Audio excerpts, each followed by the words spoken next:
I've always felt like fish and chips are overpriced. Ow. And half the time they're not good. But these are always good for this price. That is but cheaper.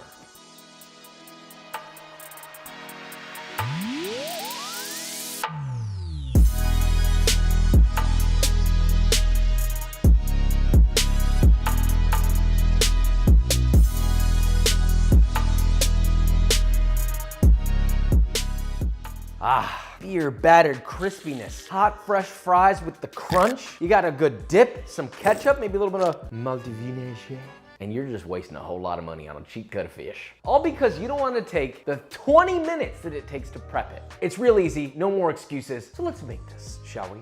This recipe is dummy easy, borderline foolproof. Let's begin with the sauce, full stop. I really hope sauce is high on your energy chart or whatever you're using these days for astrology, I don't know. Because sauce is one of the pinnacle elements of great food. Get yourself 2 serranos. Ideally char those over an open flame if you have a gas stove. If not, it's okay to skip that. Now, if you are charring, once they're done and charred all over, tip to stem, let those steam covered in a bowl for 5 minutes. Peel them, remove their stems and toss them into a food processor or blender along with the juice of 1 lemon, 3 cloves of garlic, and a splash of water if needed to loosen. Blend that as smooth as possible. Now, weirdly enough, a tiny splash of vegetable oil will actually smooth it out and pre-emulsify it as well, but that's also optional. In a medium-ish bowl, add 1 cup or 230 grams of mayonnaise, 1 shallot very finely diced, optionally 1 dill pickle finely diced, the zest of 1 lemon, 1 teaspoon or 14 grams of mustard, and of course your serrano puree. Season that to taste with salt if needed, stir together till combined, and that sauce is good enough to dip your big ol' cod in any day. Next up, the chips. Here we go, the English doing their thing again. Look, I love you all, seriously. Anyway, get yourself 4 russet potatoes, pop them into an oven preheated to 400 degrees Fahrenheit for about 1 hour or just until fork tender. And this is the real secret here. Pop those bad boys into the fridge to chill overnight. This is gonna completely change the starch structure so you get that nice crispy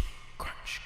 Now, magically the next day, wow! Cut those russet potatoes in half and then into thirds or quarters depending on how thicky you want these bad boys to be, and yes, we're making a steak fry, one that you'll actually desire. From there, drop those beautiful fries into a heavy bottom pot filled with a little over halfway with vegetable oil heated to around 360 degrees Fahrenheit. Fry those in 3 to 4 batches, letting them cook until deeply crispy golden brown. And when I say deep, I mean deep crust. Look at this thing. It's like a goddamn kettle cooked chip on the outside and fluffy like a cumulonimbus on the inside. This is what a proper steak fry should always be like. Moving on to the fish. Thankfully, Fish and Chips already uses one of the most affordable types of fish, cod, but you can totally go cheaper. That being said, I'd recommend going to an Asian market because sometimes they have great prices for fish and the quality is going to be a lot safer. Now, cut that fish into 2.5 to 3 inch fillets, which should get you around 8 to 10 pieces. Season that fish to taste with kosher salt on all sides and let it sit at room temp for 8 minutes. This will draw out the excess water from the fish so it's doit firm and it stays crispy after frying. Now for the dredge, in a medium bowl, add 1 cup or 150 grams of all-purpose flour, 1 teaspoon or half a gram of baking powder, 1 teaspoon or 5 grams of kosher salt, 1 teaspoon or 3 grams of garlic powder, whisk until thoroughly combined, and then slowly whisk in 1 1/4 cup or 240 milliliters of cold light beer. Look, use whatever you have in the fridge, it's fine. But do be careful not to over whisk this into a frothy mess, otherwise you get no kisses, and at that point you might as well stop cooking. Now once it all comes together, you should have a nice batter that's thick enough to cling to your finger but isn't doughy. Think, tempura batter, but slightly more thick. After that, pat your fish dry. Oh, little man. You're going into the oil. Now, toss a piece of fish in plain all-purpose flour to coat, shake off the excess, give it a nice dunk in your batter, and immediately transfer to your fryer from earlier. It's gonna be the same temp as before, 350 to 375, it's all good. Now, fry those bad boys for 2 to 4 minutes or until you get an undeniably golden, crisp piece of fish so light it might just float out of your goddamn hands. Drain that on a wire rack, hit it again with salt and any other seasonings of choice, should you have any, and repeat with all of your fish, and guess what, buddy? You're ready for an impeccable fish and chips. First, get a plate or, a quarter sheet with parchment if you want a real fish and chips experience. Now, first thing, sauce is down beautifully. Your stunningly crispy fish, batons of viscerally crunchy steak frites. Give her a dip and let's see if a ultra cheap fish and chips can be delicious and beautiful without, potentially running to the nearest restroom. If I just smell this, I hear the ocean waves clapping or smashing against the rocks. Seagulls. I've got a beautiful hot plate of fish and chips in front of me. This fish has been sitting here for what, 20 minutes? Now listen to this.